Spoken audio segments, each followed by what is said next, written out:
ভাই গাছ লাগাতে লাগাতে রাত হয়ে গেছে। এই যে এইটা হচ্ছে আমার সেই গন্ধরাজ ফুলের গাছটা, যেখানে 3টা একলগে গন্ধরাজ ফুলের চারা বানিয়েছিলাম, আপনাদেরকে দেখিয়েছিলাম। তো এটা হচ্ছে সেই গাছটা।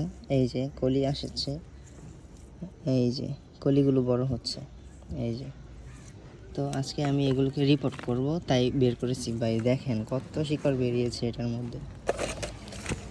এখন হালকা হালকা ছুটিয়ে শিকড়গুলো রিপোর্ট করতে হবে। এই গন্ধরাজটা হাইব্রিড, এটার মধ্যে এত ঘ্রাণ ভাই, জোস লাগে পুরাই। এই দিলাম লাগিয়ে।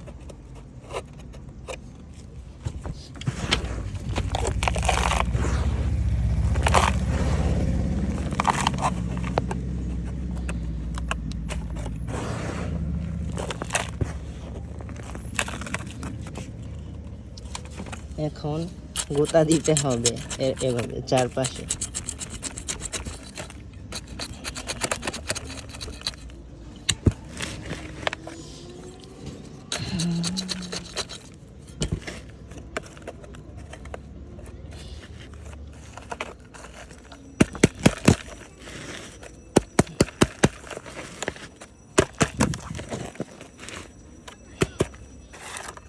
তো আমার গাছ রিপোর্টিং করা শেষ।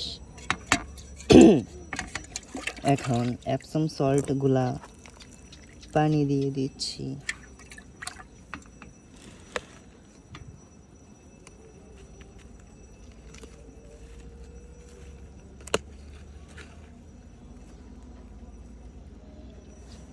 তো আশা করছি এই ফুলগুলো খুব তাড়াতাড়ি ফুটে যাবে।